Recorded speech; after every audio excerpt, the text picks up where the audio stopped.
a shattered vase. A lifeless body sprawled across the Persian rug, and Hercule Poirot, the meticulous detective, staring at a single, trembling thread of evidence that could unravel everything. Welcome to the story of Hercule Poirot wished it didn't rest on a fragile alibi, where one lie could doom an innocent soul. Grab a cup of tea, settle into your seat, and let this tale unfold. If you're enjoying it, hit that subscribe button. Your support means a lot to us. Chapter 1. In the quaint English village of Willowbrook, nestled between rolling hills and whispering oaks, stood the grand estate of Blackthorn Manor.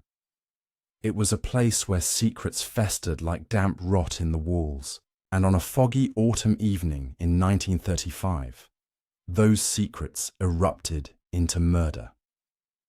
The victim was Sir Reginald Hargrove, a wealthy industrialist known for his sharp tongue and sharper business dealings. His body was discovered in the study's oak-panelled confines, slumped over his mahogany desk, a pool of crimson staining the scattered papers.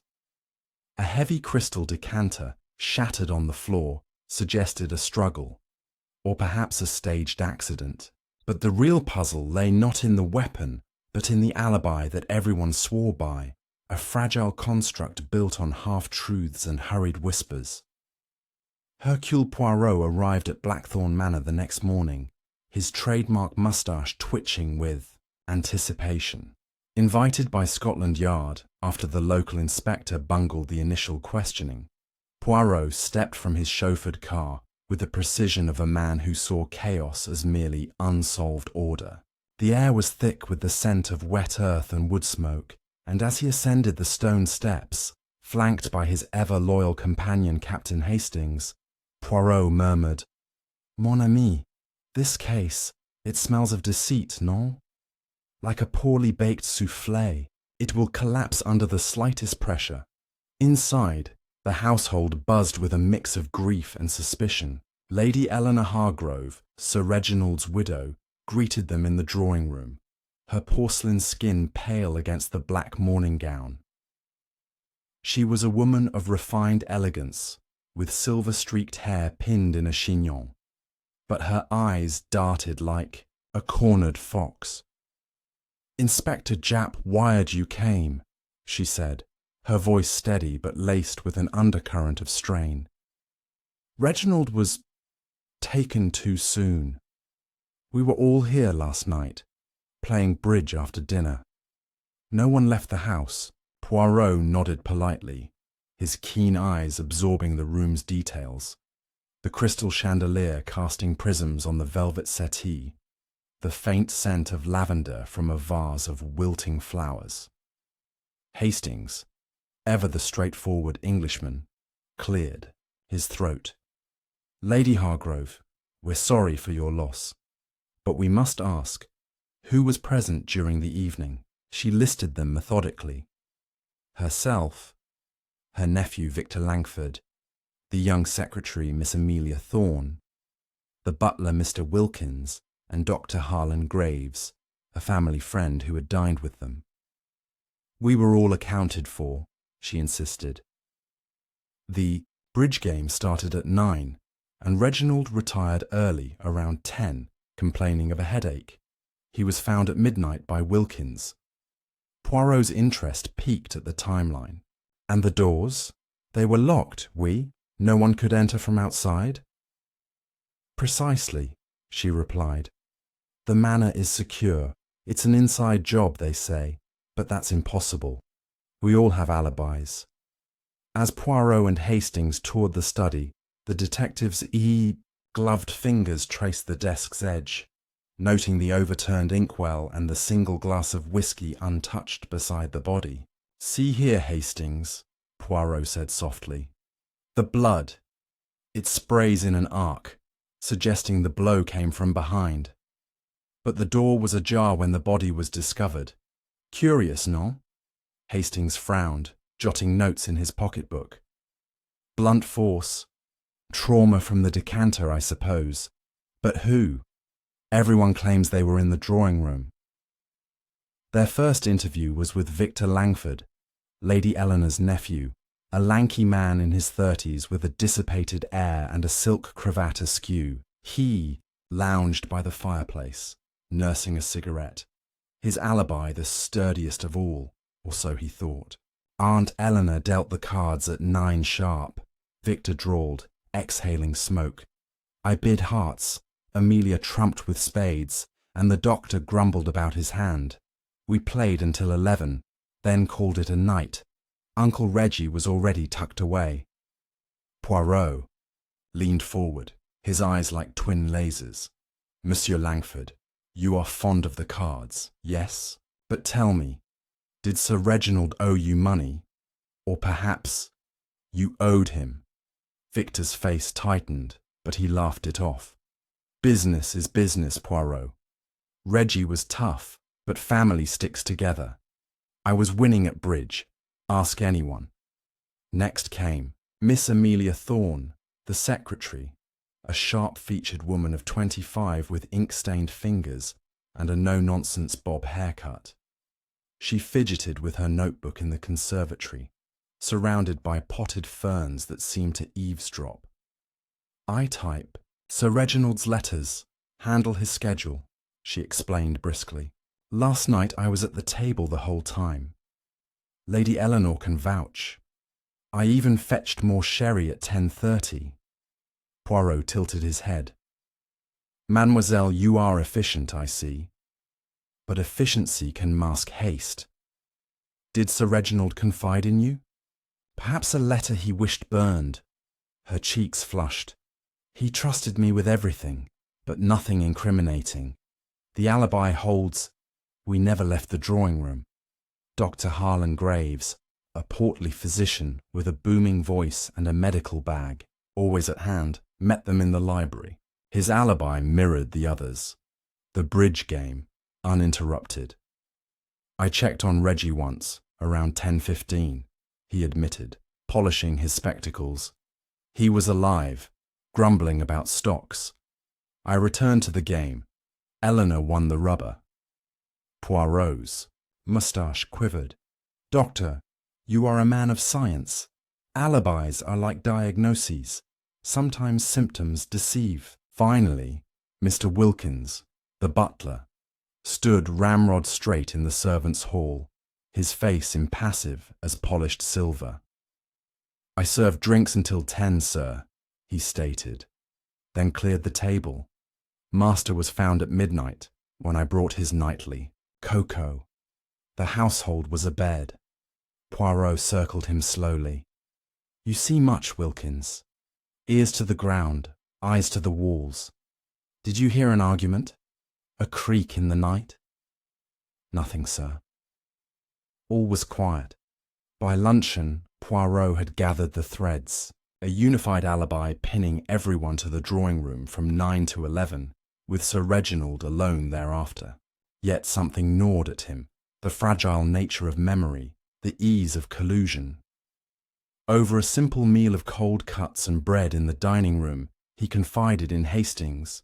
These alibis, they are like a house of cards.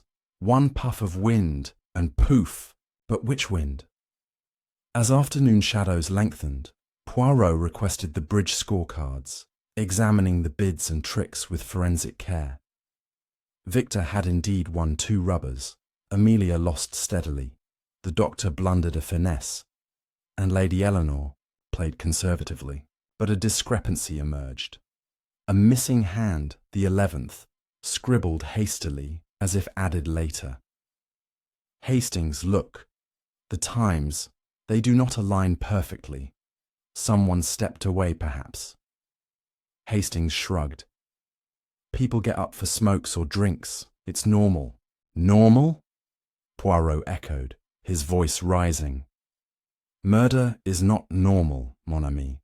This alibi rests on fragile ground. The investigation deepened as Poirot interviewed the gardener, old Tompkins, who mentioned seeing a figure near the study window around 10:45, cloaked in shadow. Couldn't say who, sir. Fog was thick as pea soup. Intrigued, Poirot ventured outside, the damp grass soaking his spats. The study window overlooked the rose garden, partially obscured by trellises. From there, one could slip in through a side door unnoticed, if quick. Back inside, he confronted Lady Eleanor privately. "Madame, your husband, did he have enemies? A will, perhaps, that displeases?" She hesitated, twisting her handkerchief.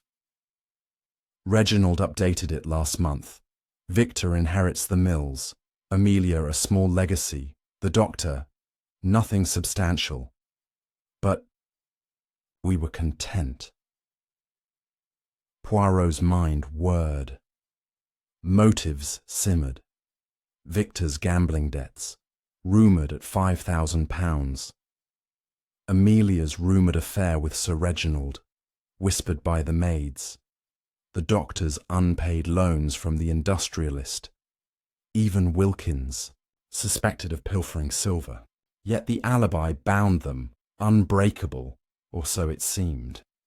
Evening fell, and Poirot assembled the suspects in the drawing room, the very sight of their claimed innocence. "Mes amis," he began, pacing like a conductor, "the murder occurred between 10 and midnight. Your bridge game covers the hours, but alibis are not ironclad. Someone lies." Victor scoffed. "Prove it, then." Amelia's eyes widened. "It's impossible." The doctor mopped his brow. "This is absurd." Lady Eleanor paled. "Please, Poirot, find the truth." Wilkins hovered silently. Poirot smiled thinly. "Patience. The fragile alibi. It will crack." As the grandfather clock struck 9, echoing the previous night's start, Poirot dismissed them, but not before noting a flicker in Amelia's gaze. A secret, perhaps. Retiring to his guest room, he pondered over black coffee, the pieces swirling, the ajar door, the missing hand, the shadowed figure. Hastings knocked, bearing a telegram from Jap. "Financial records show Victor embezzled funds. Check his pockets." Poirot's eyes gleamed. Ah, the first fracture.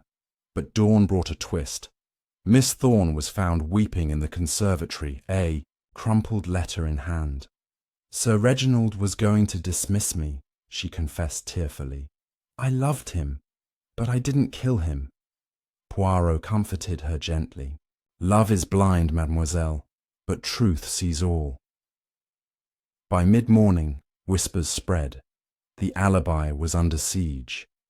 Victor confronted Poirot in the hall, demanding, "What did that chit say?" "Only what you fear, perhaps," Poirot replied enigmatically. "Phoo."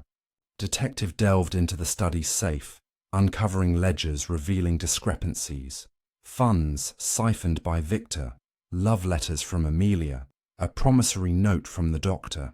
Wilkins admitted overhearing arguments, but swore loyalty. Lady Eleanor's composure cracked during tea when Poirot mentioned the will. "You stand to gain the estate, madame." "A widow's motive?" She gasped. "I would never." Yet the alibi persisted, a web of mutual corroboration. Poirot realized it was the key. To break one thread exposed all. He orchestrated a reenactment that evening, gathering them anew. "Play the bridge as before," he instructed. "Recreate every move." As cards shuffled, tensions rose. Victor bid aggressively. Amelia hesitated on a play. The doctor fumbled. At 10:30, as scripted, Amelia rose for sherry, but Poirot timed it.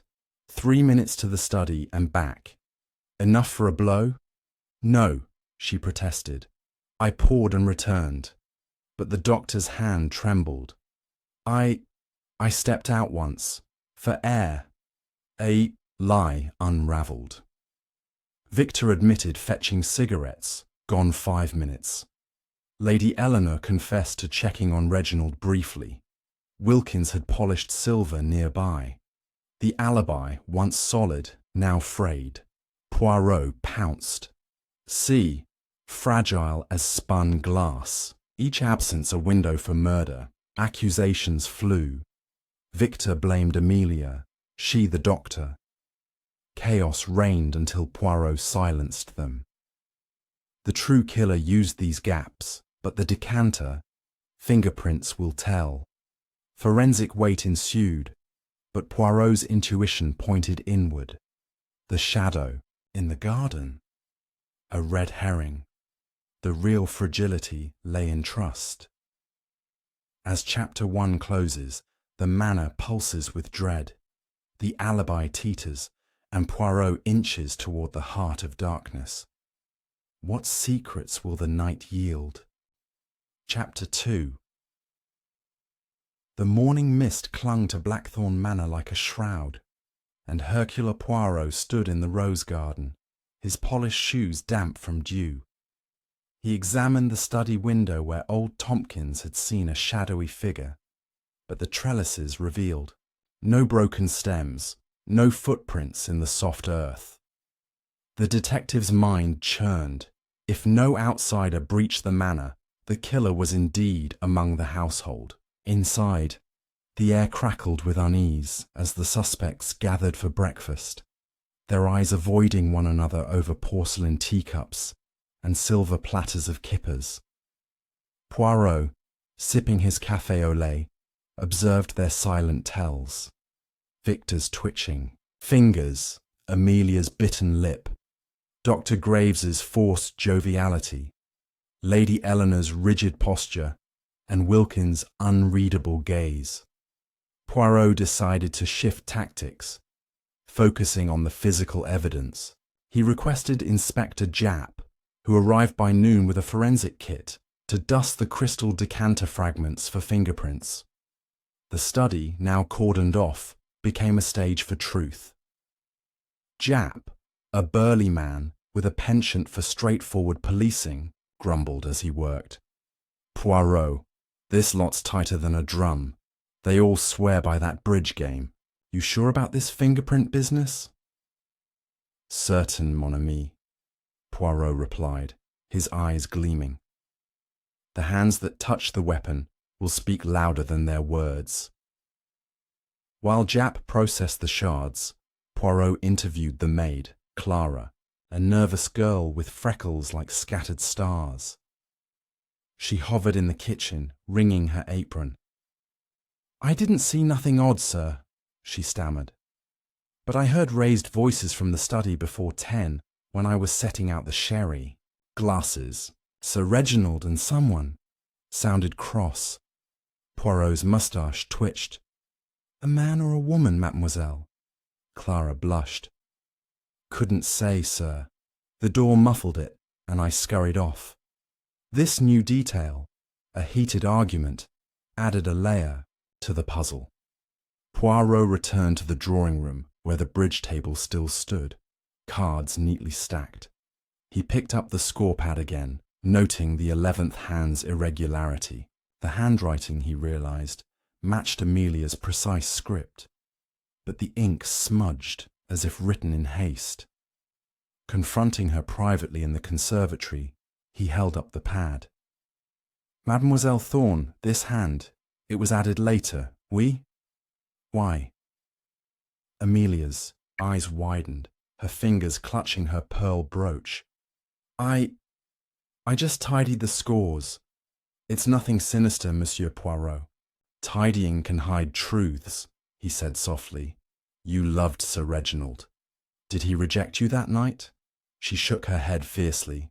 No, he was kind, always. I'd never harm him. Poirot let her go, sensing her panic but not yet her guilt. He turned to Dr. Graves, finding him in the library, poring over medical journals. The doctor's jovial mask slipped when Poirot mentioned the argument. I told you, I checked on Reggie at 10:15, Graves said, his voice tight. He was alive, no arguments, just business talk. Business that soured, perhaps, Poirot pressed. Your loans from him. Unpaid, I hear. Graves flushed. That's private. I was at the bridge table after 10:15. Ask Wilkins. He saw me return. Wilkins, when questioned again in the servants' hall, confirmed the doctor's return, but added a detail unprompted. I did notice Master Victor slip out for longer than he said, near 10:30, not just for cigarettes. He was by the study door, looking agitated. Poirot's mind catalogued this. Victor, near the study, during a gap in the alibi. He sought Victor in the billiard room, where the young man was carelessly knocking balls across the green felt. Monsieur Langford, Poirot began. You were seen near the study at 10:30, not fetching cigarettes, I think. Care to explain? Victor's cue paused mid-strike. Who's feeding you lies? Wilkins. That old stoat's got it in for me. I was back in the drawing room by 10:35 tops. Your debts, they weigh heavily, no? Poirot said, his tone mild but piercing.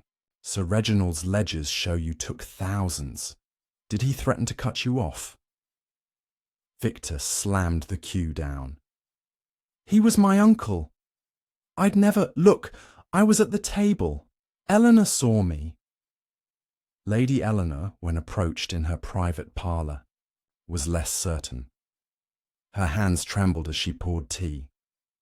Victor was in and out, she admitted. I thought he was fetching something. I was focused on the game. The alibi, already fraying, now seemed a patchwork of half-truths. Poirot joined Japp in the study, where the fingerprint results arrived. Only Sir Reginald's prints on the decanter, Japp announced, scratching his head. Odd, eh? Killer must have worn gloves or wiped it clean. Or, Poirot mused, the decanter was not the weapon. Look again, Japp. The blood spray suggests a heavier object, perhaps one we've overlooked. They scoured the study anew, Poirot's eyes catching a brass paperweight shaped like a lion, tucked behind a ledger. Its edge bore a faint red stain. Voila! He exclaimed. Test this, Japp. As Japp bagged the paperweight, Poirot paced, reconstructing the timeline. An argument before 10, Victor near the study at 10:30, Amelia's tampered scorecard, the doctor's brief absence, Eleanor's vague memory. The killer had exploited a narrow window, blending back into the bridge game unnoticed. But who? At dinner, the atmosphere was suffocating. Victor drank heavily, Amelia picked at her food, Graves made forced jests, and Eleanor excused herself early. Wilkins served with mechanical precision, but Poirot caught his glance linger on Victor. After the meal, Poirot cornered the butler in the pantry. You suspect Monsieur Langford? Oui? Speak plainly. Wilkins hesitated, then whispered. He's desperate, sir. I found a pawn ticket in his room. Silver candlesticks pawned last week. Master was furious when he noticed. This revelation painted Victor as a man cornered by debt. But Poirot withheld judgment. He needed more. The paperweight's forensics, a confession, or a slip. That evening, he orchestrated a subtle trap, asking the household to gather in the library. Mes amis, he said, standing by the fireplace. The killer is cunning, but not invisible. Tomorrow we test the paperweight. It may name the hand that struck. Gasps rippled. Victor's glass trembled. Amelia's breath hitched. Graves coughed, and Eleanor clutched her shawl. Wilkins remained stone-faced. Poirot dismissed them, noting their reactions. In his room, he confided to Hastings, "The net tightens, mon ami. Fear will flush the truth." Morning brought a bombshell. The paperweight bore partial prints. Not Sir Reginald's, but smudged, unidentifiable without advanced analysis. Japp cursed. "We're close, Poirot, but it's like chasing fog." "Patience," Poirot said. "The killer grows careless. We watch, we wait." By noon, Clara approached Poirot, trembling. "Sir, I remembered something. That night I saw Miss Amelia by the study door, not just fetching sherry. She was holding something, small, heavy-looking." Poirot's pulse quickened. Amelia, with her love for Reginald, her access to the study, her tampered scorecard. Could she wield the paperweight? He thanked Clara, urging discretion, and planned his next move. A confrontation, but subtle, to catch her off guard. As Chapter 2 ends, the manor hums with hidden truths.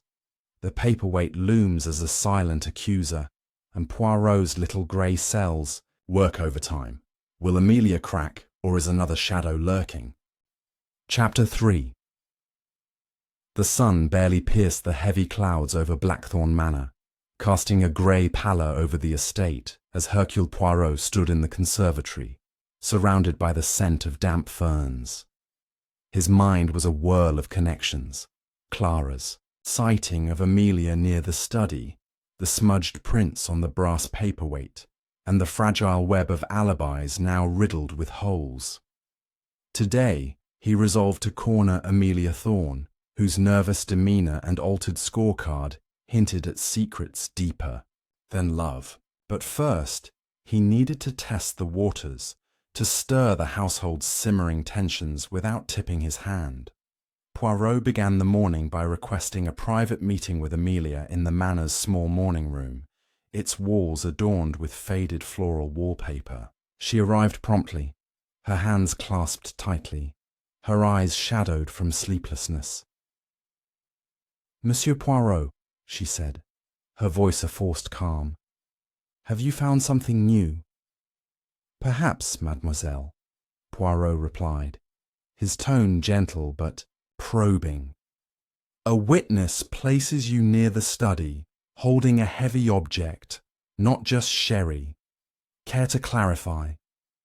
Amelia's face drained of colour, her fingers twisting a stray thread on her blouse. "That's nonsense! I told you, I fetched sherry for the bridge game. Clara must be mistaken. She's always been flighty." Poirot tilted his head, his eyes never leaving hers. "Memory, it plays tricks, oui, but objects do not lie. The paperweight in the study, it is curious, non? Heavy, like the one you were seen with." She stood abruptly, her chair scraping the floor. "I didn't touch it. You're twisting things. I loved Reginald. He was going to promote me, not dismiss me. Love can wound as deeply as it binds," Poirot said softly. "Return to your duties, mademoiselle. We will speak again." As Amelia fled, Poirot noted her panic, but something in her denial rang true. Fear, not guilt. He shifted focus to the paperweight's forensics, joining Inspector Japp in the study, where the officer was examining a report from Scotland Yard. "The prints are too smudged for a match," Japp said, tossing the paper aside. "But the blood on the paperweight, it's definitely Hargrove's. That's our murder weapon, all right." Poirot nodded, his fingers brushing the desk where the paperweight had lain. And yet, Japp, the killer was meticulous. Gloves, perhaps, or a cloth to wipe it. But why leave it behind, half hidden? A mistake or a taunt? Japp shrugged. Careless, maybe, or rushed. The detective's gaze drifted to a small bookshelf where a gap caught his eye. A missing volume among Sir Reginald's leather-bound tomes. He pulled a nearby book, a treatise on finance, and found a folded note tucked inside, written in a hurried scrawl. "Meet me at 10:30. Study. Urgent." The signature was a single initial. V. "Victor," Poirot murmured, slipping the note into his pocket. This was a thread worth pulling. He found Victor in the stables, brushing a chestnut mare, his movements tense. "Monsieur Langford," Poirot began, producing the note. "You were summoned to the study at 10:30, oui? Not fetching cigarettes, I think." Victor froze, the brush falling from his hand. "Where'd you get that?" "It's nothing, just business. Uncle wanted to discuss the mills." "Business that ended in blood," Poirot pressed. "You were seen near the study, agitated. And this note, it suggests a plan." Victor's jaw tightened. "I went, all right. He was alive when I left at 10:40. We argued about money. He was going to cut my allowance, but I didn't kill him." "Yet you hid this meeting," Poirot said, his voice sharp. "Why?" Victor looked away, stroking the horse's flank. "Didn't want to look bad. Aunt Eleanor, she'd think the worst." Poirot left him, unconvinced but intrigued. The note shifted suspicion, but Victor's story held a sliver of plausibility. He needed more context, so he sought Dr. Graves, finding him in the garden, pruning roses with unsteady hands. "Doctor," Poirot said, "you knew of Sir Reginald's financial troubles, oui? Did Victor confide in you about a meeting that night?" Graves clipped a thorn too sharply, wincing. "Victor's always in debt. Reggie mentioned cutting him off, but no specifics. I was at the bridge table. Poirot. My absence was minutes, not enough to kill." "Minutes can be fatal," Poirot countered. "And you, a man of medicine, did you examine the body before the police?" Graves nodded reluctantly. "Briefly, when Wilkins found him. Skull fracture, consistent with a heavy blow. I didn't touch anything." Poirot's eyes narrowed. A doctor's expertise could stage a scene or obscure it. He thanked Graves and moved to Lady Eleanor, who was in her parlour, writing condolence replies. Her pen paused as Poirot entered. "Madame," he said, "your nephew met Sir Reginald at 10:30. Did you know?" Her eyes flickered with surprise. "No." Victor said nothing. "He was back at the table by 10:45, I'm sure." "Certainty is a luxury we lack," Poirot said. "Your husband's will. Did it favour Victor overmuch?" She sighed, setting down her pen. "He inherits the mills, yes, but only if he proves responsible. Reginald doubted him lately." This motive thickened the plot. Poirot spent the afternoon cross-referencing timelines with Hastings, who was growing frustrated. "They're all lying a bit, Poirot," he said, pacing the guest room. "Victor's note, Amelia's wandering, Graves's quick exit. How do we pin it?" "By patience, mon ami," Poirot replied, sipping tea. "The truth hides in the gaps." That evening, Poirot staged another gathering in the drawing room, this time displaying the paperweight in its evidence bag. "Mes amis," he announced, "this struck Sir Reginald. Its prints are unclear, but someone here held it. Who?" Victor glared. "Not me," Amelia whispered. "Impossible." Graves coughed nervously. "You're fishing, Poirot." Lady Eleanor clutched her necklace. "This is dreadful." Wilkins, serving tea, said nothing, but his eyes lingered on the paperweight. Poirot noted it, suspecting the butler's silence masked more than loyalty. After the gathering, he followed Wilkins to the pantry, catching him polishing a tray with unusual vigour. "You recognise the paperweight, oui?" Poirot asked. "You see all in this house?" Wilkins' hands stilled. "It was master's favourite. Always on his desk." "I didn't touch it, sir." "But you saw who did?" Poirot pressed. Wilkins met his gaze, then looked away. I saw Miss Amelia near the study, as Clara said, but I can't swear to more. Poirot dismissed him, sensing reluctance. The night deepened, and a storm brewed outside, thunder rumbling as Poirot pored over the note again. Its ink matched the study's inkwell, but the paper was from a guest-room pad, not Victor's, but Amelia's. Had she written it, luring Victor to frame him, or was Victor planting evidence?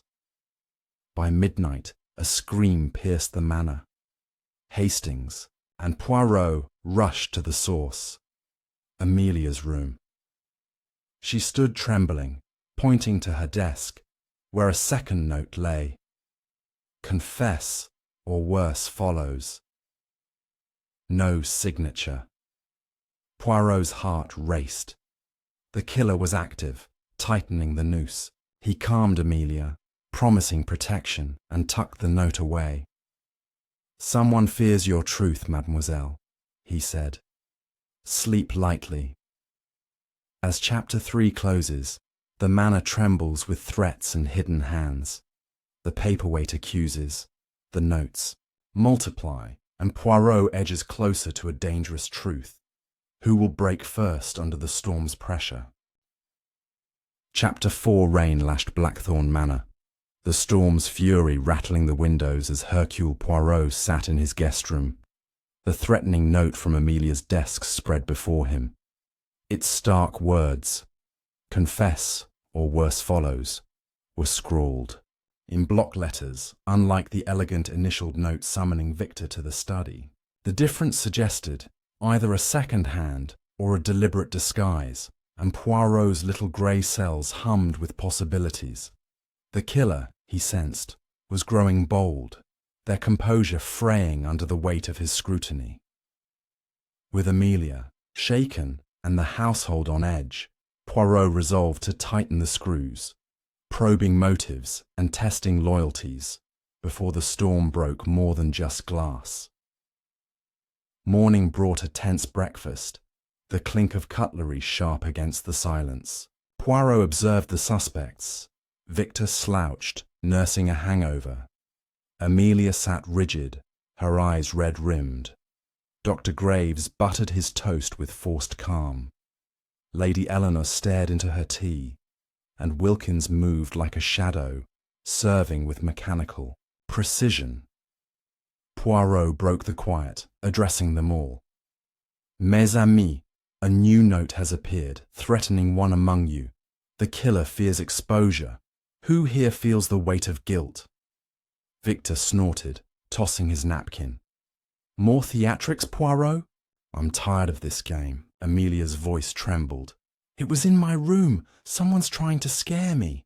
Graves cleared his throat. Nonsense. Probably a prank by a servant. Lady Eleanor's cup rattled. This is monstrous. Reginald's death is enough torment. Wilkins, pouring coffee, said nothing, but his grip tightened on the pot. Poirot filed away their reactions, then requested a private word with Lady Eleanor in her parlour. The room, lined with family portraits, felt like a gallery of ghosts. Madame, Poirot began, this note, it targets Miss Thorne, but I wonder if it shields another. Your husband's will, it divides the estate unevenly, oui? Who benefits most if suspicion falls on Amelia? Eleanor's lips thinned. Victor inherits the mills, as I said. I get the manor, but it's mortgaged heavily. Amelia's legacy is modest, a few £100. Reginald was fair, but strict. Fairness breeds resentment, Poirot mused. Did you ever suspect your husband of indiscretions with Miss Thorne? Her eyes flashed. Gossip, nothing more. Reginald was devoted despite his faults. Poirot thanked her and sought Dr. Graves, finding him in the library, flipping through a medical almanac. Doctor, Poirot said, you are a man of observation. Did you notice Miss Thorne's distress last night, before the note appeared? Graves adjusted his spectacles. She was jumpy all evening, but who wouldn't be? I was in my room by 11, reading. No notes, no nonsense. Your room overlooks the garden, Poirot noted. Did you see anyone near Amelia's window? Graves hesitated. Storm was too thick. Couldn't see a thing. Sensing evasion, Poirot moved to Victor, who was in the billiard room, chalking. A cue with restless energy. Monsieur Langford, Poirot said, holding up the threatening note's photograph. This was left for Miss Thorne. Your hand, perhaps, to shift blame. Victor's laugh was harsh. Why would I bother? Amelia's no threat. She's just a secretary with big eyes for Uncle Reggie. Yet you met him in secret, Poirot countered. And your debts, they push a man to desperation. Victor slammed the cue down. I told you, I didn't touch him. Check my room. I've got no paper like that. Poirot did just that, with Japp's permission, searching Victor's quarters while Hastings kept watch. Amid crumpled receipts and racing forms, they found a torn scrap of paper matching the threatening note's texture, tucked in a cigarette case. Curious, Poirot murmured, pocketing it for comparison. Not proof, but a whisper of intent. Next, Poirot cornered Wilkins in the butler's pantry, where silver gleamed under a single bulb. You see all, Wilkins, Poirot said. This note. Who could place it in Miss Thorne's room undetected? Wilkins polished a spoon, his face impassive. The servant's stairs lead near her room, sir. Anyone could slip up if they knew. The house. Anyone like you? Poirot asked sharply. Wilkins met his gaze. I serve, not scheme, sir. Doubting but not dismissing, Poirot joined Japp in the study, where the inspector was analysing the torn scrap against the note. Same paper stock, Japp confirmed, but no prints. Whoever wrote it was careful. Gloves again, likely. The owl. Killer is a ghost, Poirot said. But ghosts leave traces. He examined the study's fireplace, noticing ash from burned papers. Sifting through, he found a charred fragment with a single word. Debts. Was it Victor's doing, destroying, evidence, or another's framing him? By afternoon, Poirot gathered the household in the drawing room, the storm's rumble underscoring his words. This note, he said, holding up the photograph, is a desperate act. Someone wishes to silence Miss Thorne, but why? Because she knows something, or because she is convenient to blame? Amelia gasped. I know nothing. I swear it, Victor muttered. She's playing the victim. Graves frowned. This is getting out of hand. Eleanor's voice was sharp. Enough, Poirot. You're terrifying us. Wilkins, clearing teacups, remained silent. Poirot dismissed them, but not before planting a seed. Tonight, he said, lock your doors. The truth draws near. As evening fell, Poirot and Hastings reviewed the day's findings in the guest room, rain drumming the roof, Victor's paper, Amelia's fear, Graves's vagueness, Hastings said, rubbing his temples. It's a mess, Poirot. A mess with a pattern, Poirot replied. The note is a distraction, but it points to someone close, someone who knows Amelia's room, her habits. At midnight, a crash echoed from the servants' quarters. Rushing down, Poirot and Hastings found Clara, the maid, clutching a broken vase, her face pale. Someone was here, she whispered. I saw a shadow outside my window, then this fell. Poirot examined the shards. No note, no clue, but the timing was no coincidence. He reassured Clara, then returned to his room, his mind racing. The killer was circling, provoked by his pressure. Was it Victor, deflecting with threats? Amelia, staging her own peril? or another, hiding in plain sight. By dawn, Japp reported a new lead. The charred debts fragment matched Victor's stationery, but its ink was from the study's pen, used by Amelia for correspondence. "Someone's playing a clever game," Japp said. Poirot nodded. "Clever, but not flawless. We must watch Amelia tonight. She is the key, or the bait." As Chapter 4 closes, the manor pulses with menace, the storm mirroring the chaos within. Notes and shadows multiply, and Poirot's trap is set. Will the killer strike again, or slip through the cracks? Chapter 5. The glove in the shadows. The drizzle had softened to a faint mist, cloaking Blackthorn Manor in an eerie hush as Hercule Poirot stood in the hallway, examining the damp glove Japp had found behind the vase.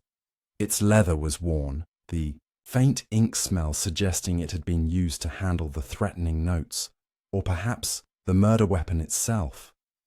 Poirot's mind raced. A man's glove ruled out Amelia and Lady Eleanor, narrowing the field to Victor, Dr. Graves, or Wilkins. Yet its placement felt too convenient, like a breadcrumb left to mislead. The killer, he sensed, was weaving a desperate web, and last night's recreation had pushed them to act. Today, Poirot would turn the screws tighter, using the glove as a prod to force a reaction. Over a strained breakfast, the household barely spoke, the clink of spoons against porridge bowls echoing in the dining room. Poirot broke the silence, holding up the glove in its evidence bag. "Mes amis." This was found near Miss Thorne's room, where the latest note appeared. "It belongs to a man in this house. Who claims it?" Victor's spoon froze mid-air, his eyes narrowing. Dr. Graves coughed, adjusting his tie, while Wilkins, pouring tea, kept his gaze lowered. Lady Eleanor's voice was sharp. "This is outrageous, Poirot. You're accusing us all now?" Amelia, pale as porcelain, said nothing, her hands trembling. Poirot met their stares calmly. "Not accusing, madam, inquiring. The truth hides in small things, like this glove." He dismissed them, noting Victor's quick exit and Graves's lingering glance at the evidence bag. His first move was to confront Victor in the conservatory, where the young man was pacing among the ferns, a cigarette dangling from his lips. "Monsieur Langford," Poirot said, holding up the glove, "this fits a man of your build. Did you drop it while placing a note to silence Miss Thorne?" Victor's laugh was brittle. "That's not mine. I don't wear gloves. Too fussy. Besides, I was on the terrace during your little charade last night, as Hastings saw." Poirot nodded, his eyes sharp. "Yet you have a motive, non? Your uncle's fortune, your debts. Perhaps you thought to scare Amelia into silence about your secrets." Victor stubbed out his cigarette, his voice low. "I'm no saint, Poirot, but I'm no killer. Check Graves. He's got those big hands, always poking around." Leaving Victor, Poirot sought Dr. Graves in the library, where the physician was sorting his medical bag, his movements jerky. "Doctor," Poirot began, "this glove was found near a threatening note. Your bag, it could hold such an item." "Oui? And you were seen near Amelia's room?" Graves's face reddened, his hands fumbling a vial. "I told you, I was checking supplies. That glove's not mine. I use surgical ones, not leather. You're grasping at straws." Poirot tilted his head. "A doctor knows how to cover tracks, non? A blow to the skull, a note to mislead. Clinical, precise." Graves slammed his bag shut. "I save lives, Poirot, not end them." Next, Poirot cornered Wilkins in the servants' hall, where the butler was arranging silverware with meticulous care. "Wilkins," Poirot said, "you move unseen in this house, like a phantom. This glove, does it belong to you, or did you see who left it?" Wilkins's polishing cloth paused, his face impassive. "Not mine, sir. I wear cotton gloves for work. But I saw Dr. Graves in the hall yesterday, near the vase, before the note was found." Poirot's moustache twitched.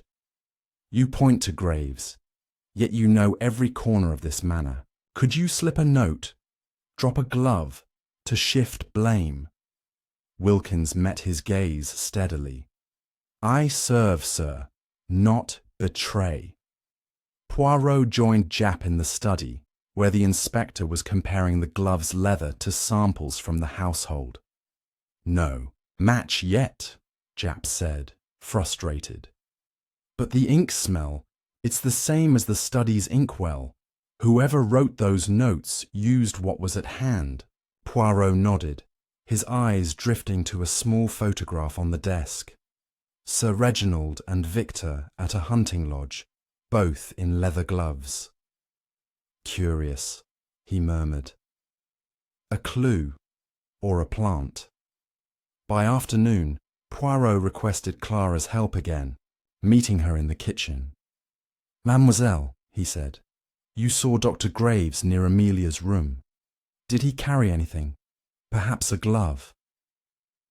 Clara's eyes widened, her hands twisting her apron. "Not that I saw, sir, but his bag was bulky, like it held more than bandages." Poirot thanked her, his suspicion of Graves deepening. A doctor could stage evidence, but so could a butler, or a desperate heir. That evening, Poirot orchestrated another gathering in the drawing room, the glove displayed prominently on the table. "This glove," he announced, "links to the killer. Tomorrow we test it for traces of ink, perhaps hair. Someone here grows careless." Victor scowled. Graves shifted uneasily, Amelia bit her lip, and Eleanor's eyes darted to Wilkins, who stood motionless. The tension was palpable, and Poirot let it simmer, dismissing them with a warning. "Sleep lightly, mes amis. The truth is restless." At midnight, a faint creak echoed from the servants' stairs. Poirot, waiting with Hastings in the darkened hall, followed the sound, finding Amelia creeping toward the study, a candle in hand. "Mademoiselle," Poirot whispered, startling her, "why wander so late?" She gasped, nearly dropping the candle. I thought I heard someone. I wanted to check the desk for more notes." Poirot escorted her back, unconvinced but gentle. "Stay in your room, mademoiselle. Danger prowls." By dawn, Japp reported a new find. A single hair, dark and coarse, caught in the glove's stitching. "Not Amelia's or Eleanor's," Japp said. "Could be Victor's, Graves' or Wilkins." Poirot's eyes gleamed. "We test it, Japp, but I suspect a ruse. The killer plays chess, moving pieces to confuse. As Chapter 5 closes, the manor hums with deceit, the glove a silent accuser in a game of shadows. Poirot's net tightens, but the killer's next move looms, as cunning as the mist outside. Will the hair reveal the truth or deepen the mystery? Chapter 6. The Hair of Truth. The mist had lifted from Blackthorn Manor, leaving a crisp autumn chill that seeped through the windows as Hercule Poirot sat in the study, the single dark hair from the glove laid out on a glass slide before him. Its coarse texture, caught in the glove's stitching, was a tantalizing clue, pointing to Victor, Dr. Graves, or Wilkins. But Poirot suspected a deeper game. The killer, he reasoned, was no longer merely covering tracks, but planting false ones, hoping to muddy the waters. With Amelia's late-night wandering and the household's fraying nerves, Poirot knew the time for subtlety was waning. Today he would press harder, using the hair to provoke a misstep. At breakfast, the dining room was a tableau of tension, the clatter of cutlery barely masking the suspect's unease. Poirot stood, holding the slide aloft like a conductor's baton. Mes amis, this hair, found in the glove, belongs to the killer, or someone they wish to implicate. It is not Miss Thorne's nor Lady Eleanor's. Who, then, shed such a strand? Victor's fork clattered to his plate, his face paling. Dr. Graves adjusted his glasses, his hands unsteady, while Wilkins poured coffee with a slight tremor. Lady Eleanor's voice cut through. "This is intolerable, Poirot. You're turning us against each other." Amelia, silent, stared at her untouched eggs. Poirot began his day with Victor, finding him in the billiard room, lining up a shot with forced nonchalance. "Monsieur Langford," Poirot said, holding up the slide, "your hair is dark, oui? This could be yours, left when you dropped the glove." Victor's cue missed, the ball spinning wide. "That's absurd," he snapped. "My hair's everywhere. I live here. You're trying to pin this on me because of the money." Poirot leaned closer. "Money drives men to madness. Did you plant the hair to frame another, perhaps Dr. Graves?" Victor's eyes flashed. "I'm no sneak. Graves is shifty. Check his bag." Leaving Victor, Poirot sought Dr. Graves in the conservatory, where the physician was examining a wilting orchid. "Doctor," Poirot said, "this hair, dark like yours, and your presence near Miss Thorne's room raises questions. Did you drop the glove to divert suspicion?" Graves' pruning shears slipped, nicking his thumb. "Nonsense," he growled, sucking the wound. "I told you I was fetching supplies. My hair's grey at the roots.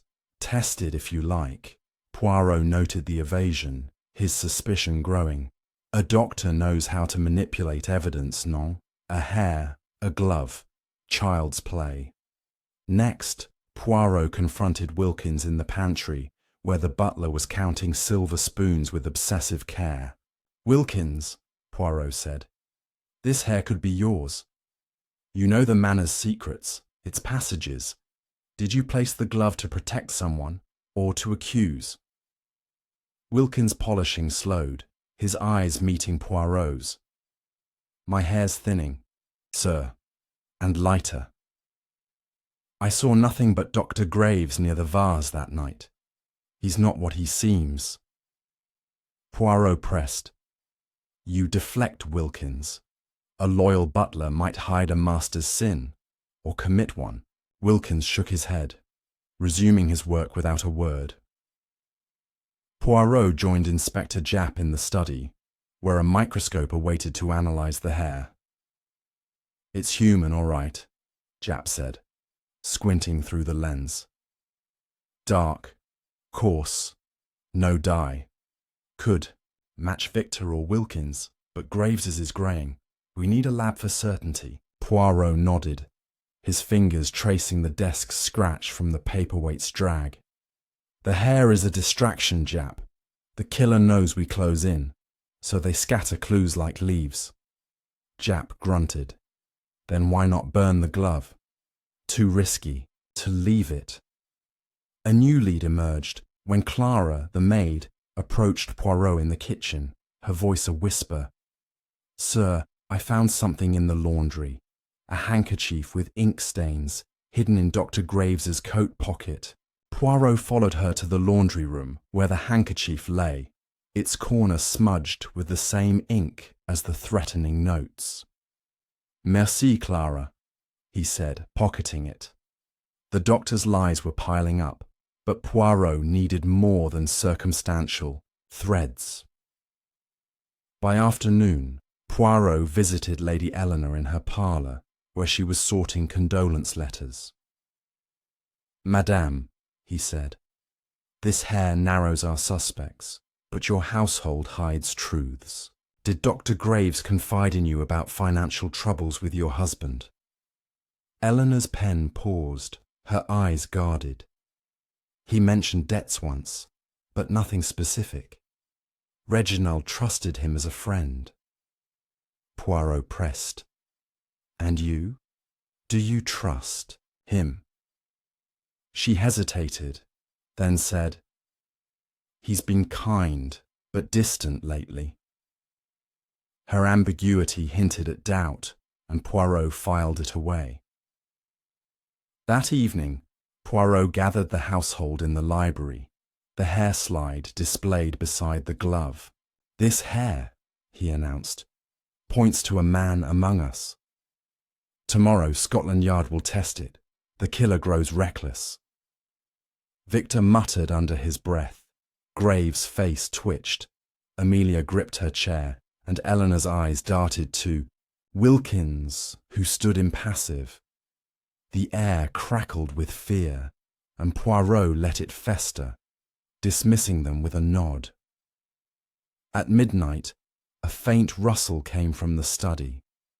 Poirot, waiting in the shadows with Hastings, crept forward, finding Dr. Graves rifling. Through the desk, a small vial in hand. Doctor, Poirot said, stepping into the light. Searching for what? Evidence to destroy. Graves froze, the vial slipping to the floor, a sedative labelled for insomnia. I needed my prescription, he stammered. Couldn't sleep. Poirot's eyes narrowed. Or perhaps you wish to sedate another, to silence them. Hastings escorted Graves back to his room, while Poirot examined the vial. No traces of poison, but its presence was suspicious.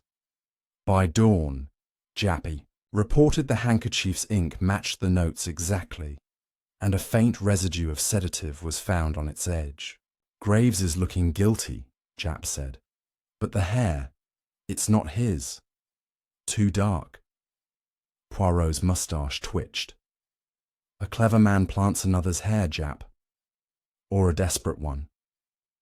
As Chapter 6 closes, Blackthorn Manor simmers with betrayal, the hair and handkerchief tightening the noose. Poirot's trap has rattled the killer, but will Dr. Graves crack, or is another hand pulling the strings? Chapter 7. The Sedative's Secret. A pale dawn broke over Blackthorn Manor, the air heavy with the scent of wet leaves, as Hercule Poirot stood in the study. The small vial of sedative Dr. Graves had dropped glinting on the desk. Its discovery, coupled with the inked handkerchief and the dark hair, painted the doctor as a man teetering on the edge of exposure. Yet Poirot sensed the puzzle's pieces were still misaligned.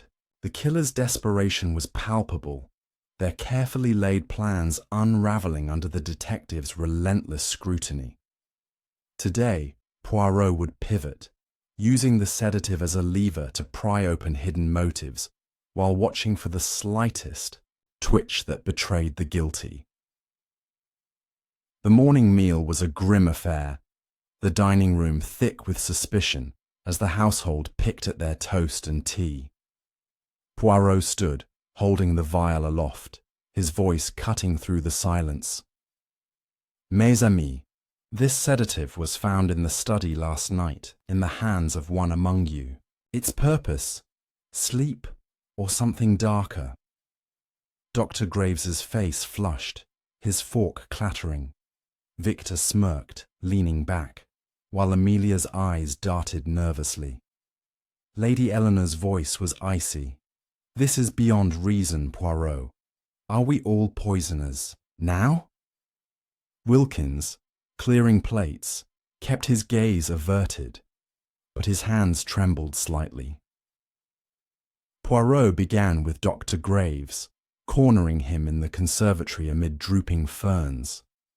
Doctor, he said, brandishing the vial, you claimed this was for insomnia, yet you sought it in the study at midnight. Did you plan to silence Miss Thorne, as the notes suggest? Graves's jowls quivered, his voice rising. I told you it's mine, prescribed for nerves. I misplaced it, that's all. Poirot's eyes narrowed. A doctor with your skill could use such a drug to subdue, non? To ensure a victim did not resist a fatal blow. Graves slammed his fist on a table, rattling a plant pot. You're mad.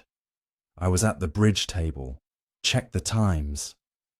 Leaving Graves, Poirot sought Amelia in the morning room, where she sat, clutching a book she wasn't reading.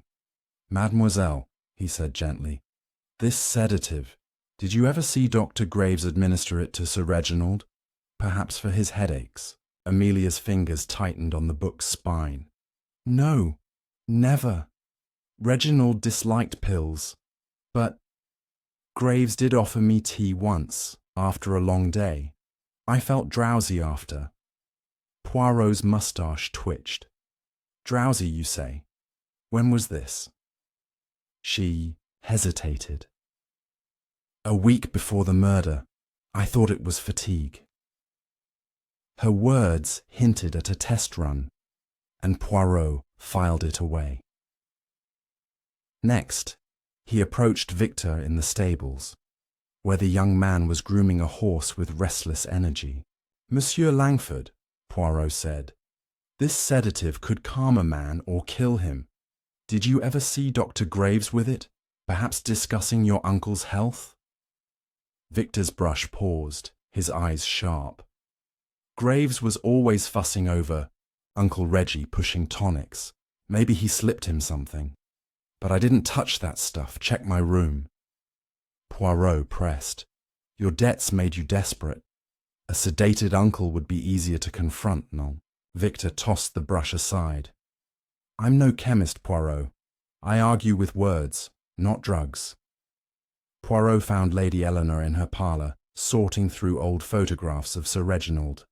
Madame, he said, this sedative raises questions. Did your husband trust Dr. Graves with his health, or did he suspect tampering? Eleanor's eyes misted, her voice soft. Reginald complained of dizziness lately, but he blamed stress. Graves was his friend. I can't believe he'd harm him. Poirot nodded, sensing her sincerity but noting her loyalty to Graves. Friendship can blind, madame, or it can hide betrayal. In the study, Poirot met Inspector Japp, who was testing the vial's contents. It's a common sedative, Japp said, but a high dose could knock someone out, or worse, mixed with whiskey.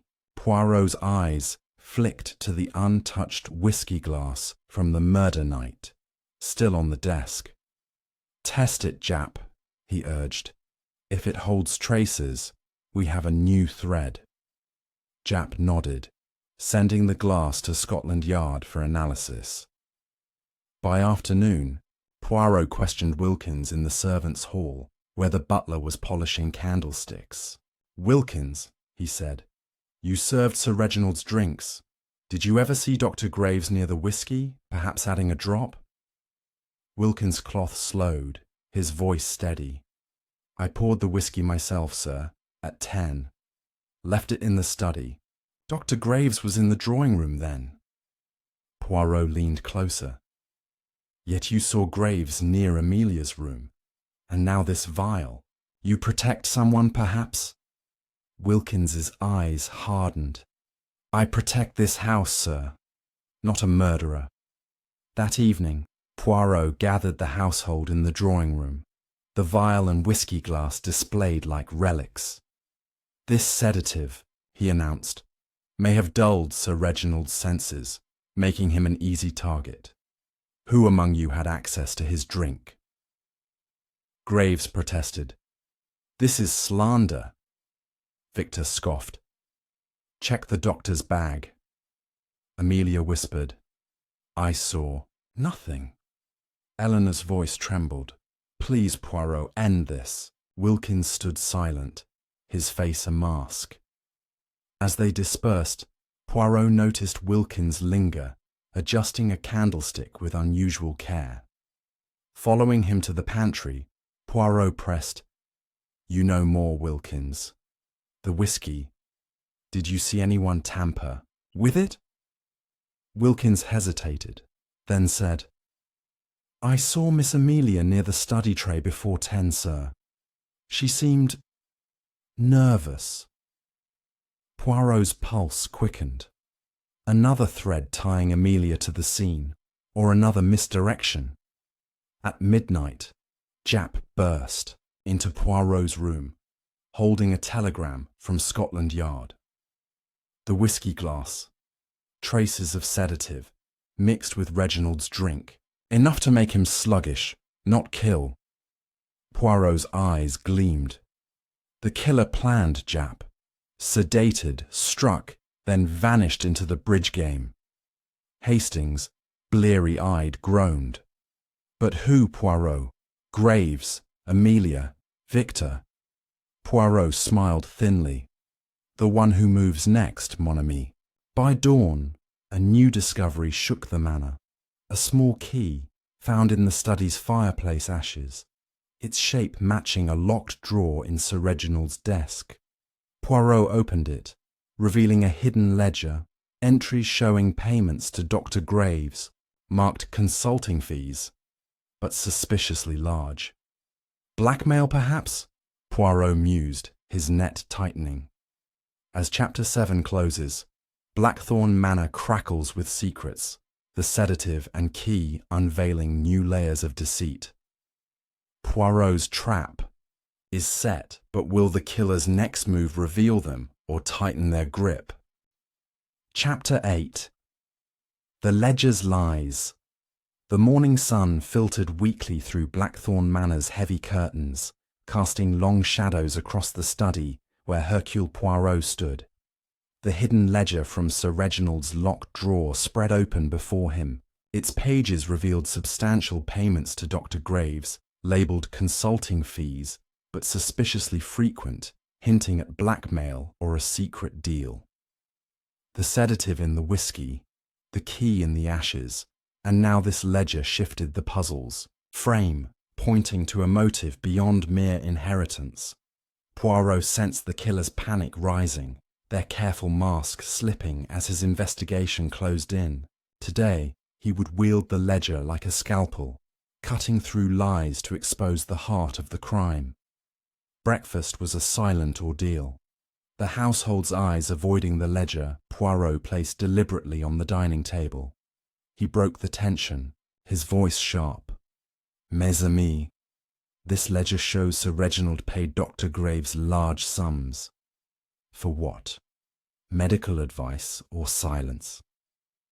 Dr. Graves's face turned ashen, his coffee cup trembling. Victor's eyes narrowed, a smirk flickering.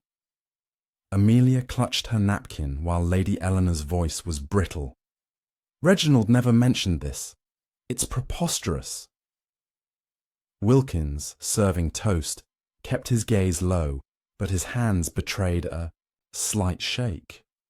Poirot began with Dr. Graves, finding him in the library, his medical bag clutched like a shield. "Doctor," Poirot said, holding up the ledger, "these payments, thousands of pounds, were you extorting Sir Reginald, perhaps over a secret he wished buried?" Graves's glasses slipped down his nose, his voice hoarse. "They were for investments. Reginald funded my research. Nothing sinister." Poirot's eyes gleamed. "Research or blackmail? A sedated victim, a heavy blow. Your skills fit the crime." Graves stood, his bulk looming. "I'm no extortionist. I was at the bridge table. Ask Wilkins." His denial rang hollow, and Poirot let it linger. Next, Poirot sought Amelia in the conservatory, where she was rearranging wilted flowers, her hands unsteady. "Mademoiselle," he said, "you handled Sir Reginald's accounts. Did you know of these payments to Dr. Graves?" Amelia's fingers snapped a stem, her voice barely audible. "I typed his ledgers, but he kept some private. I saw drafts for Graves, but he said they were for charity." Poirot leaned closer. "Charity or coercion? Did you suspect Graves, or did you help him? Her eyes filled with tears. I'd never betray Reginald. He trusted me. Her sincerity wavered, and Poirot noted it. Victor was in the billiard room, knocking balls with reckless force.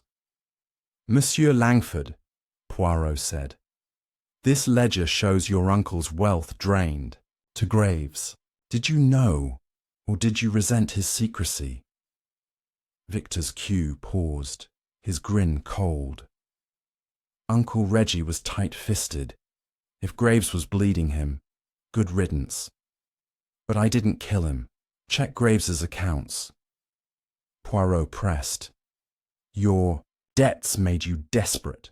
Did you confront your uncle, find this ledger, and strike? Victor laughed harshly. I'm not that clever, Poirot. I'd have burned it. In her parlour, Lady Eleanor sat with a photograph of Sir Reginald, her face drawn. Madame, Poirot said, these payments to Graves, did your husband confide in you? Her fingers tightened on the frame. He mentioned investments, but not details. Graves was his friend. I trusted them both.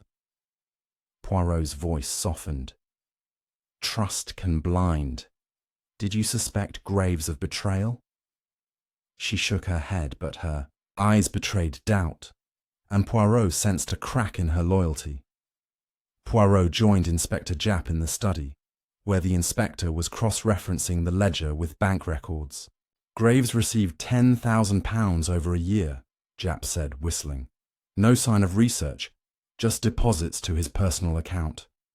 Poirot's moustache twitched. Blackmail, Japp, or a bribe to keep silent, but about what? The Sow examined the ledger's final entry, dated the day of the murder. Graves. Final payment. Poirot murmured, a deal broken, perhaps. By afternoon, Poirot questioned Wilkins in the pantry, where the butler was sorting linens. Wilkins, he said, you saw Sir Reginald's habits. Did he ever speak of Graves's demands? Wilkins' folding slowed, his voice low. Master complained of expenses, sir, but never named Graves. I saw him burn papers in the study, fire, days before. Poirot's eyes narrowed. Burn to hide payments or threats? Wilkins shook his head. I only serve, sir. That evening, Poirot gathered the household in the drawing room, the ledger open like an accusation. These payments, he said, suggest Dr. Graves held a secret over Sir Reginald, a secret worth killing for. Graves sputtered. This is madness! Victor scoffed. He's your man, Poirot. Amelia whispered. It can't be true. Eleanor's voice trembled.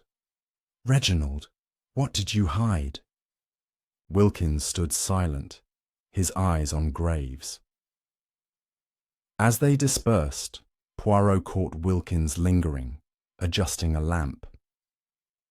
You know something, Wilkins, Poirot whispered. Speak, or the truth will find you. Wilkins hesitated, then said, I heard Master argue with Graves a week ago about money. In the study, late. Poirot's pulse quickened. A new thread, tying Graves to a motive. At midnight, a soft thud came from the library. Poirot and Hastings rushed in, finding a book on the floor, a medical text, open to a page on sedatives, with a note tucked inside. Graves' nose. No signature, but the block letters matched the threats. Poirot's mind raced. Another plant or a genuine warning. He showed it to Japp, who cursed. Graves is neck deep, but this feels too neat. By dawn, Japp reported a bank wire. Graves's account showed a withdrawal matching the ledger's final payment, made hours before the murder. He was desperate, Japp said. Maybe Reginald cut him off. Poirot nodded. Or Graves silenced him to keep the secret. As Chapter 8 closes, Blackthorn Manor hums with treachery, the ledger exposing a web of greed and deceit. Poirot's pressure mounts, but will Graves confess, or is the true killer still hiding in the shadows? Chapter 9. The Note in the Night. A restless quiet hung over Blackthorn Manor as twilight deepened, the air thick with the scent of old wood and wax polish. Hercule Poirot stood in the library, the latest note, Graves' nose, clutched in, his gloved hand, its block letters a taunting echo of earlier threats. The ledger's revelation of Dr. Graves's payments, paired with his late-night rummaging and the sedative's trace, made him a prime suspect, yet Poirot's instincts whispered of a larger design. The killer was cornered, their moves growing, frantic, and this note felt like a desperate gambit, either to implicate Graves or to shield another. Tonight, Poirot would push the household to its breaking point, forcing the truth to surface. The evening meal was a strained affair, the dining room lit by flickering candles that cast long shadows across the faces of the suspects. Poirot stood, holding the note aloft, his voice steady but piercing. Mes amis, this note, found in the library, accuses Dr. Graves of knowing a secret. But is it truth, or a lie to mislead? Graves's face reddened, his napkin crumpling. Victor leaned back, a smirk playing on his lips. Amelia's eyes darted nervously, while Lady Eleanor's voice was sharp. This is torment, Poirot. Must we endure more accusations? Wilkins, clearing plates, moved with deliberate calm. But his eyes lingered on the note. Poirot began with Graves, finding him in the conservatory, nervously tending to a drooping fern. Doctor, Poirot said, brandishing the note, this claims you know a secret, perhaps the one Sir Reginald paid to keep. Did he threaten to expose you, prompting a fatal blow? Graves's hands shook, his voice rising.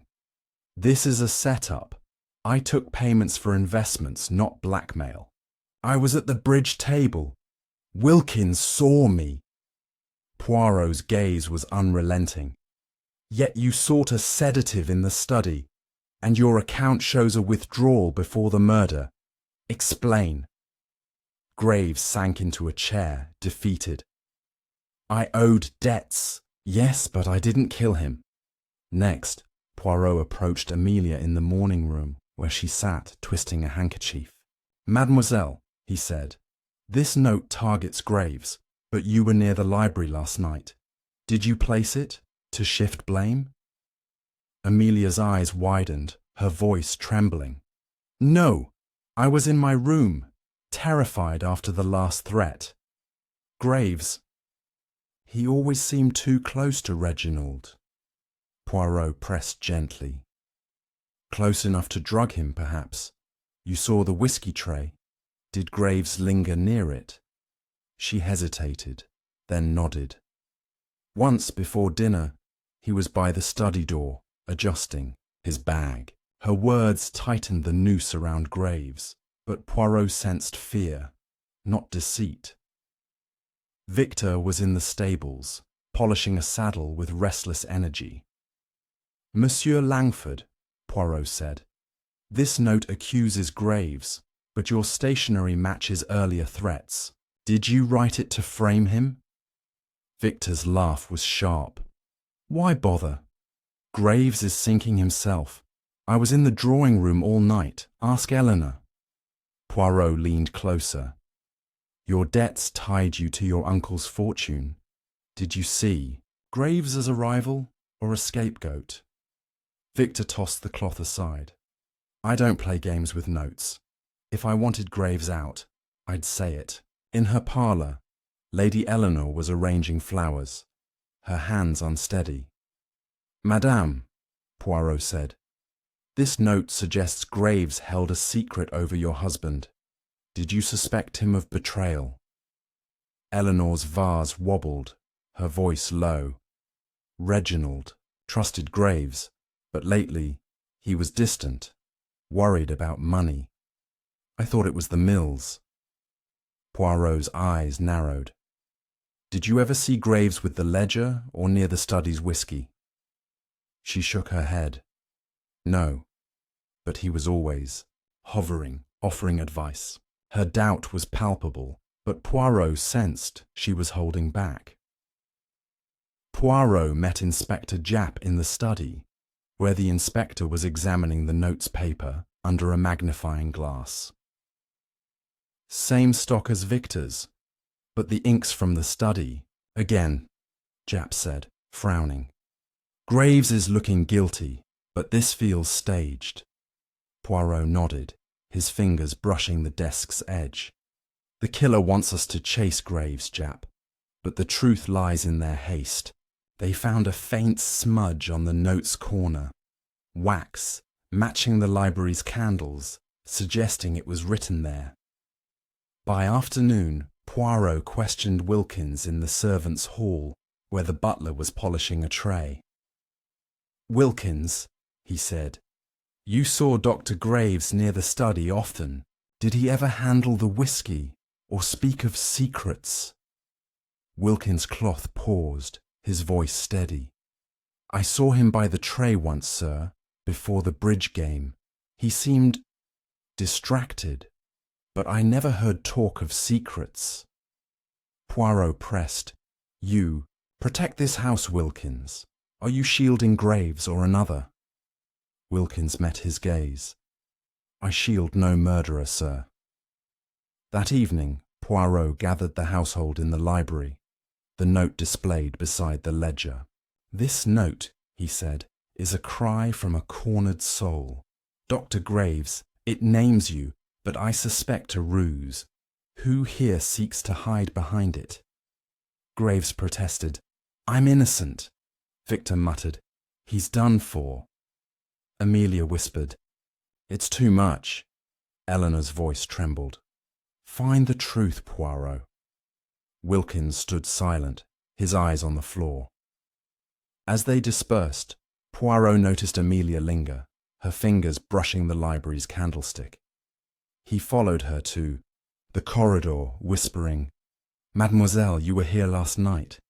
Did you see who left the note? She froze, then whispered, I saw a shadow, tall, moving fast toward the servants' stairs. Poirot's pulse quickened. Wilkins or another? At midnight, a soft creak came from the study. Poirot and Hastings, waiting in the dark, found Victor rifling through the ledger, his face pale. Monsieur, Poirot said, stepping forward. Searching for what? Proof to bury Graves? Or your own sins? Victor stammered. I wanted to check the payments. Graves was robbing us. Poirot escorted him out, unconvinced. By dawn, Japp reported a new find, a candle stub in the library's waste bin, its wax matching the note's smudge. Someone wrote it here, under our noses, Japp said. Poirot's eyes gleamed. The killer is bold, Japp, but their boldness will undo them. As Chapter 9 closes, Blackthorn Manor pulses with deceit, the note and ledger weaving a tightening trap. Poirot's pressure mounts, but will Victor's desperation or Graves's secrets crack first, or is another hand still unseen? Chapter 10. The Fragile Alibi. Falls, the air in Blackthorn Manor was thick with anticipation. The morning light filtering through heavy drapes as Hercule Poirot stood in the drawing room. The ledger, glove, sedative vial, and threatening notes, arranged like evidence in a courtroom. The killer's web of deceit, woven through payments, planted clues, and fragile alibis, had unravelled under Poirot's relentless pursuit.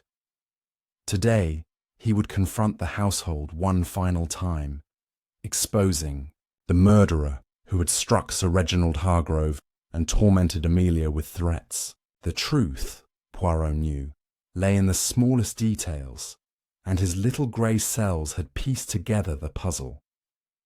As the suspects gathered, he prepared to reveal all. The household assembled, their faces a mix of dread and defiance.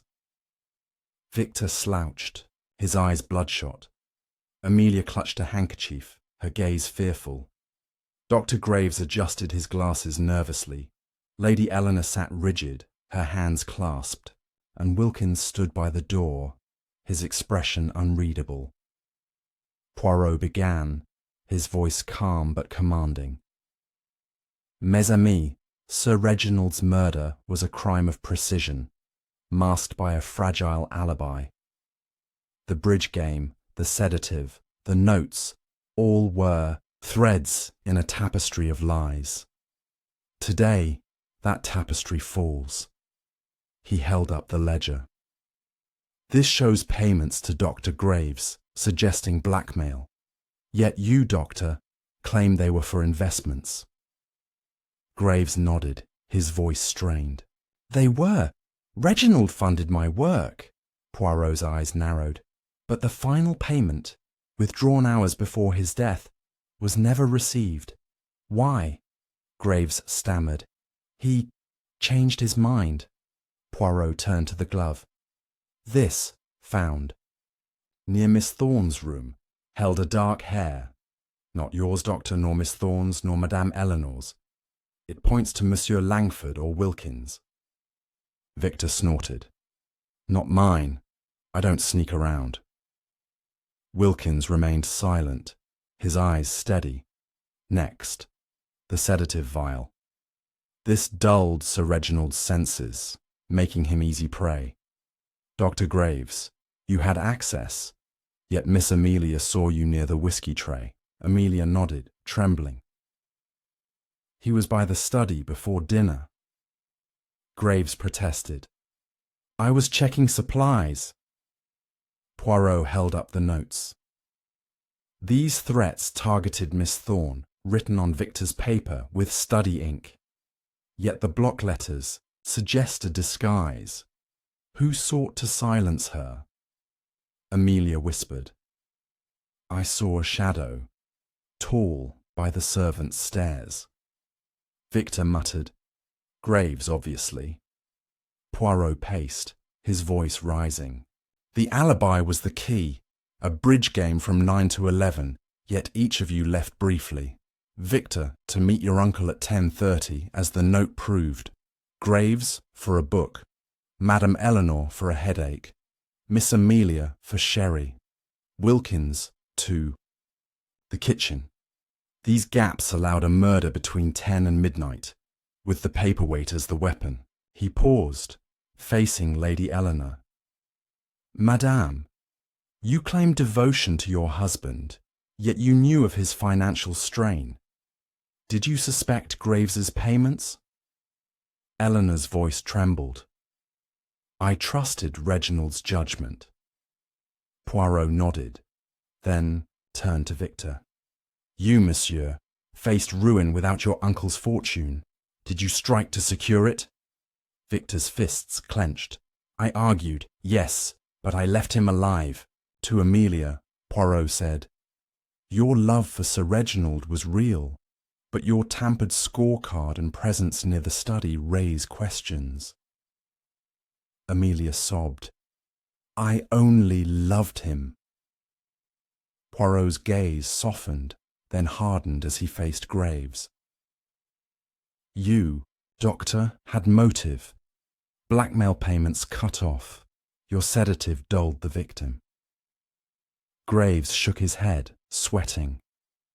I'm innocent. Finally, Poirot turned to Wilkins. You, Wilkins, see all, yet speak little. You pointed to Graves, to Amelia, but never yourself. Wilkins' face remained impassive. Poirot clapped his hands, silencing the room. The killer is among you, and the truth lies in the details. The paperweights scratch on the desk, the burned ledger entries, the glove's hair, all were distractions. But one clue betrays you. The candle wax on the note, matching the library's stub, used by someone who wrote in haste. He faced Wilkins directly. Wilkins, you served the whiskey at 10, but you lingered near the study, unseen. You knew of Graves's payments, overheard arguments, and saw Sir Reginald's new will, cutting you out after years of loyalty. You, a man of precision, sedated the whiskey, struck with the paperweight, and slipped back to the kitchen, your absence unnoticed in the bridge game's chaos. Wilkins's composure cracked, his hands trembling. You have no proof, sir. Poirot smiled thinly. The wax, Wilkins. It matches the candle you lit in the library, writing notes to frame Graves and scare Amelia, who suspected your access. Your loyalty turned to betrayal when Sir Reginald planned to dismiss you for pilfering. Silver. The room gasped. Eleanor cried, "Wilkins, no!" Victor muttered, "The old dog!" Amelia sobbed, and Graves exhaled, relieved. Wilkins stepped forward, his voice low. "Master was ungrateful. After 30 years he cast me aside. I acted in a moment of rage." Japp moved swiftly, cuffing Wilkins as Poirot explained. "You used Victor's paper, Graves's sedative, and Amelia's proximity to confuse us. The glove, with a hair from Victor's brush, was your final misdirection." Wilkins hung his head, silent. As Japp led him away, Poirot addressed the shaken household. The alibi was fragile, built on trust. Trust no one blindly, mes amis. He turned to the camera, his voice warm. If you've enjoyed this tale, like and subscribe. Your support means the world to us. As Chapter 10 closes, Blackthorn, Manor sighs with relief, the killer unmasked, and Poirot's brilliance shines. The fragile alibi has fallen, leaving only truth in its wake.